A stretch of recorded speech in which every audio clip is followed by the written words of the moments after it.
Pro2 and today it's time for some Eurovision news. So as we all know, we are going to the Netherlands this year, next year I mean, but I thought it's cool to do some news, and it's gonna be the first segment of this news. And well, there's lots of news. I'll talk in this episode about the broadcasting information, what's ahead of us in the next few days, months. Other than that, hosting bits, which city is already interested in hosting Eurovision next year. There are a lot of cities already. Viewing figures of the grand final, I'll share some of that. And then there's also the participation confirmation, who already confirmed its participation, which broadcaster from which country. And then there's some extra news, some funny news. So let's go. So first up, the broadcasting information. As we all know, Duncan Lawrence from the Netherlands with the song Arcade has won with 498 points. Last Sunday basically, because it was already the final. Final ended in 1 a.m. on Sunday. So yeah, basically it's last week exactly. So yeah, there will be 3 broadcasters actually involved in this, in organizing the whole Eurovision 2020 thing. The first one, NPO, is the governing body of all the Dutch broadcasters, which are of course numerous, and the 2 largest of them are NOS, which organized the Dutch participation up to 2009, so they selected the Dutch representative, hosted the national selections if there were any that year, exact year. So yeah, the other broadcaster is Avrotros, AVROTRROS, which chooses its artist representative since 2009. So until now, they've basically chosen Duncan Lawrence this year. Yeah. So the joint press conference will be held in June somewhere else. It's not known, the exact date is just unknown. The official bidding process is expected to begin in June, so the same time as the press conference is going to be held. And the main aim is to announce the host city by the end of the summer, so we can expect it to be announced like in August, September, somewhere there, like it was with Tel Aviv basically, yeah, from what I remember. So yeah, that's it, the basic information about the broadcasters and the main organization thing. So now, hosting bids.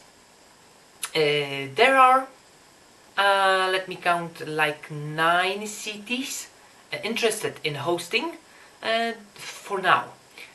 Until now we have 9 cities interested in hosting the Eurovision 2020. So they are Arnhem, which is located in the in central, kind of east of the Netherlands, and the province called Gelderland, and the arena will be Gelderdom, with the capacity even of 41,000 of people. Well, it would be the biggest Eurovision actually until now, because the largest event, the arena, I mean the arena was in Copenhagen in 2001. It was like 30,000 of people could be there in the audience. Amazing. And this arena hosted Euro 2000 the matches, I mean, of course, and UEFA also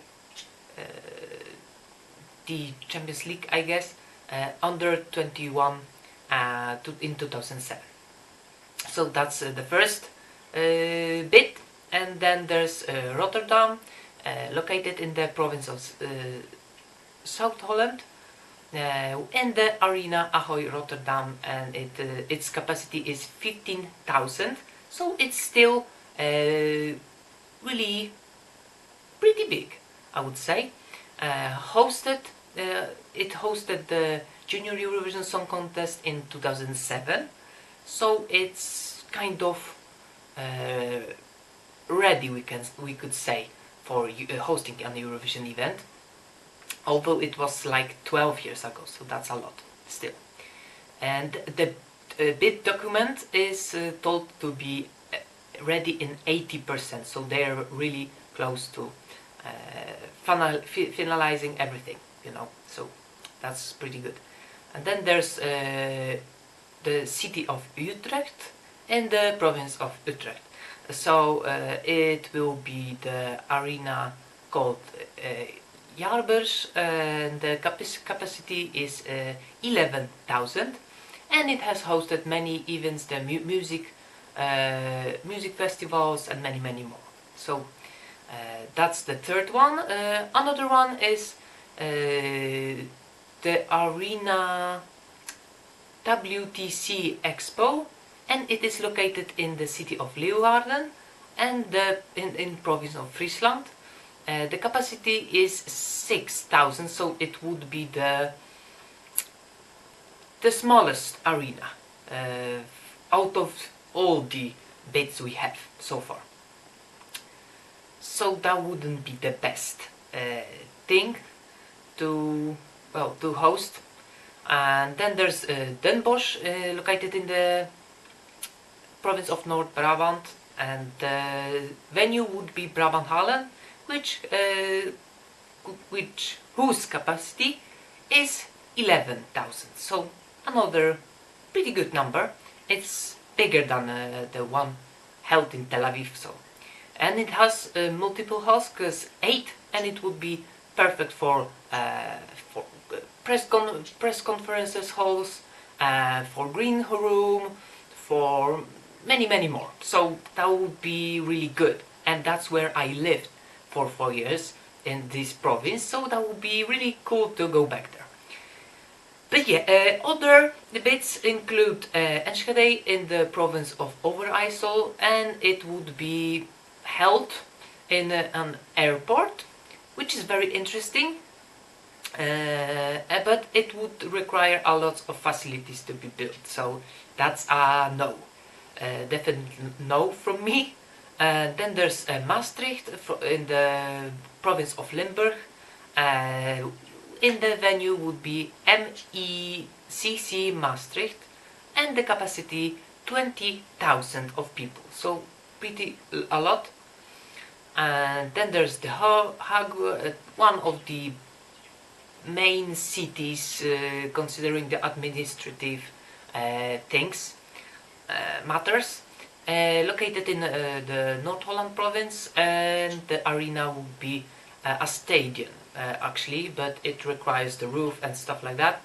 It's called Cars Jeans Stadium with 15,000. And then there's Amsterdam with the football arena, which holds up to 60,000. And then there's also an exhibition center, like 15,000, hosted Eurovision in 1970. And then there's also the Ziggo Dome with the 17,000 capacity, also a lot. And that would be the best actually, because there are many concerts held there, including next year there will be Duncan Lawrence actually in 30th March, something like that. So good. It's kind of a sign for us, a hint, maybe it will be held there. So it's like ready for some acoustic realness. So out of these, the best would be Amsterdam and Ziggo Dome. Den Bosch, Brabanthallen, and definitely Rotterdam. Ahoy, Rotterdam. So these three I would opt for. The best. But we'll see. So that's it, the 9 bits so far. Zwolle has pulled out in the end because they don't have the efficient room for that to host Eurovision. It's not a big city, so yeah. Now, we're going to head to the viewing figures, and well, there are some interesting ones, because the viewing audience of the whole people that were watching TV in that night, about the grand final I am talking, about the Saturday night, there was in the Netherlands alone 74.5% of all the TV viewers were focused on Eurovision final. So that's a lot, like 4.4 million. That's really much. In the UK, 41%, Israel 37%, Germany 34%, also pretty a lot, 1/3 of the viewers at home were watching Eurovision. And then there's Sweden, 2.5 million, Spain, average of 5.4 million of viewers, France, 30%, Italy, 20, basically 20% of viewing audience. And what's interesting, 14.4 million watched at least 1 minute, so that's pretty a lot. Then there's Australia, 412,000 of viewing audience, and it counts in, it was in the morning, well here it was in the evening, so that's a drawback for them, kind of.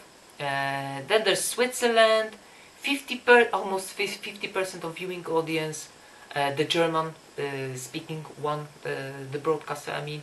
Slovenia 47%, Denmark 1 million, Greece 50%, then there's Finland 500, the grand final was watched less than the semi-final actually, so that's like an ouch.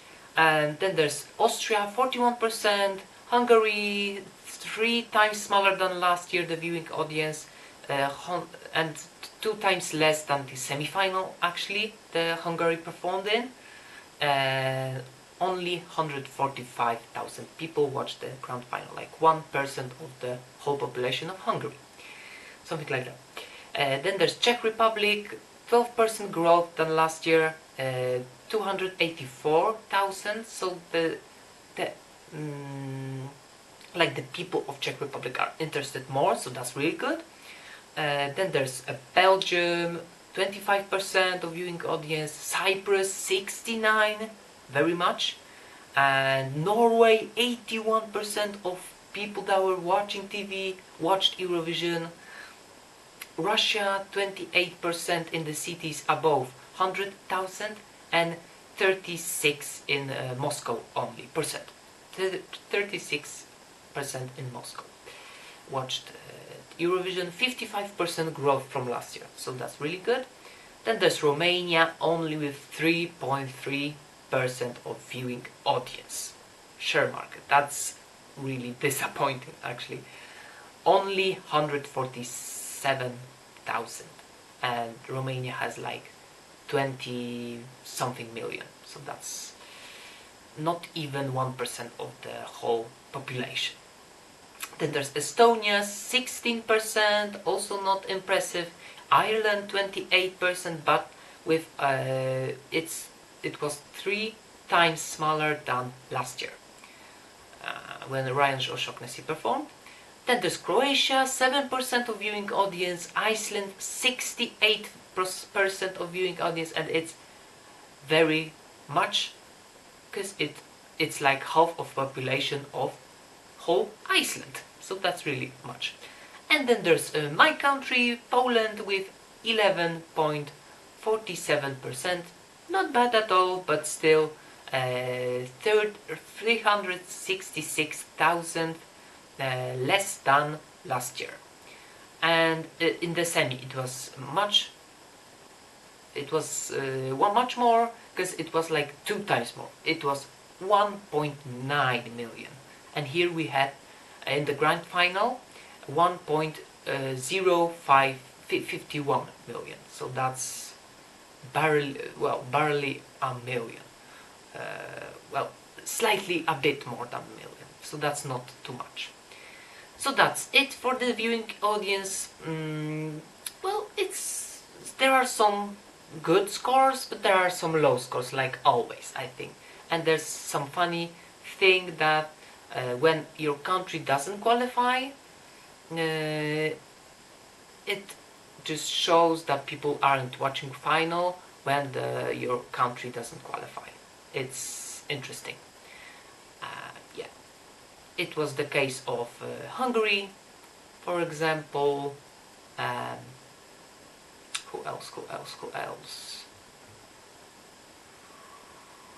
But yeah, Hungary especially. So 2 times less. It's very interesting. And Poland, of course. Poland and Hungary are good examples of that. So now next thing, participation confirmation. So who confirmed their participation? So the Armenian broadcaster AMPTV have confirmed. ORF, Austrian one, also Belgium VRT, Czech Republic CT, Denmark DR, Estonia ERR, Finland IL, Germany ARD, and they are rethinking its approach, considering the national selection that didn't work out. 0 points from the televote, and they are disappointed with that. And then there's Hungary MTVA, Lithuania LRT, and they are confirming discussions and possible format changes for their national selection, Eurovision Atranka, and they are thinking about letting foreign artists in the competition, like Estonia did this year. So that's interesting. Then there's Montenegro, also confirmed their participation. Netherlands obviously will participate. Norway NRK, Portugal RTP, Romania TVR, San Marino after its best result to date, as SMR TV. The Director General confirmed it. Serbia RTS, Sweden SVT, Ukraine SBU. Like Ukraine said, if Russia's gonna win, Ukraine won't participate. If other country wins, they will participate, and so they will finally will get them to see them back. And now about other countries, Andorra has confirmed that it rules out its return. The broadcaster confirmed it.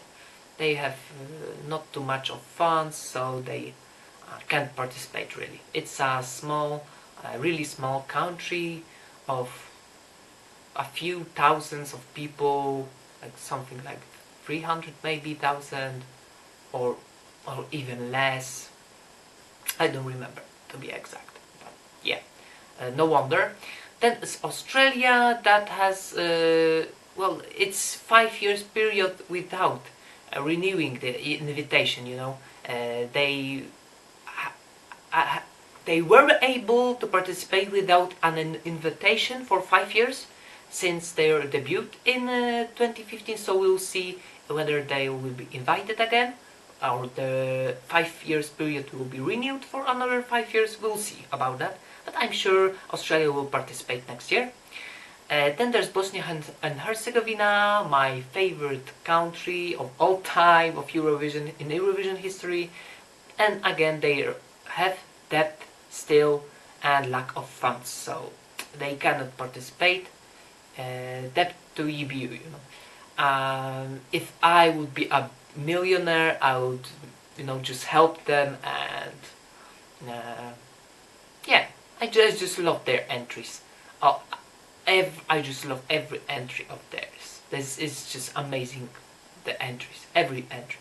But anyways, Bulgaria, on 5th July, there will be a board meeting to decide on Eurovision Song Contest.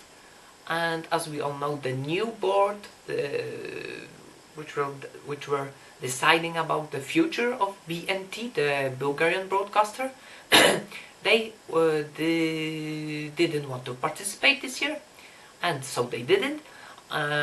So we'll see. We'll have to wait until 5th July to see if something changes in Bulgaria. Then there's Israel. The national selection will return. The same is with Malta, X Factor Malta, and Spain, Operación Triunfo.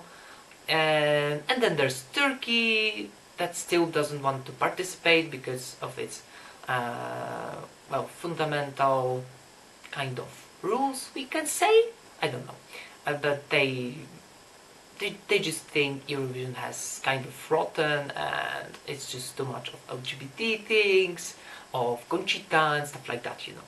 They are it's an Arabic Islamic culture, so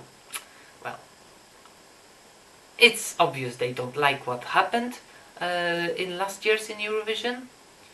And then there's two countries that want to participate but can't at the moment.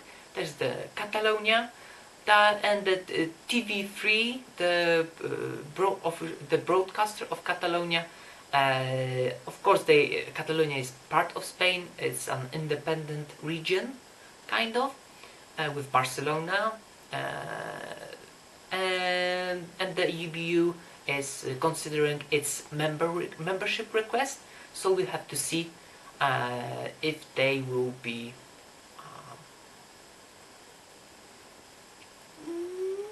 if they will join, if their membership will be approved. We'll see about that.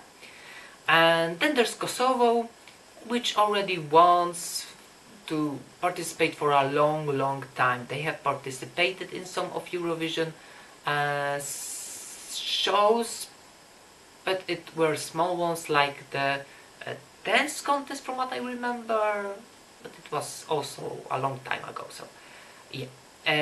But EBU was supposed to vote last year around December, but they delayed it until June this year, so we'll have to wait if the Kosovo broadcaster RTK will be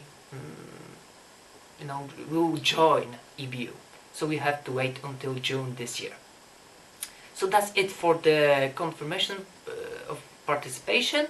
So far we have 20 countries, so that's a half already, so it's doing good as so early, a week after Eurovision, so it's really good. Then there's some extra news, free news.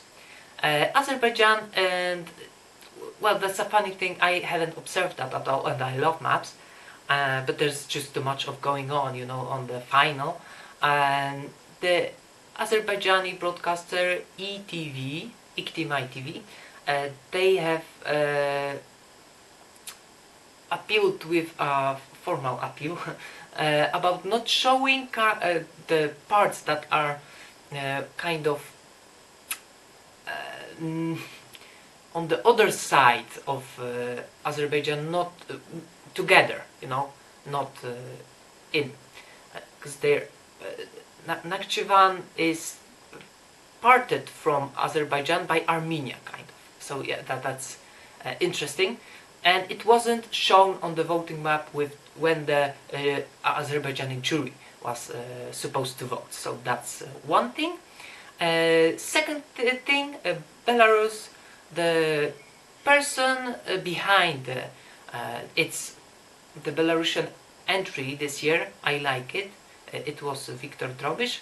He sued EBU over the voting mistakes that they were made, actually, and they were huge ones, as we know. So yeah, interesting how it will turn out. And then there's third news from Estonia, or actually from Sweden, because Viktor Kron is Swedish, but he wants to return to Eurovision and achieve a top 5. Would love to return. So if for Sweden, or for Estonia, we will see. With a better song, you're welcome. Because I didn't like the song, sorry. But yeah, that's it for this news segment. Lots of news. What do you think about it? Do you like it? Let me know in the comment section below and like the video. If you want to subscribe to my channel, do so for some more of my stuff, for some of news, of videos and stuff like that. And hit the notification bell icon also. Then I recommend you to follow my accounts on Facebook and Instagram. And yeah, thank you for watching guys again. See you next time. Take care. Bye.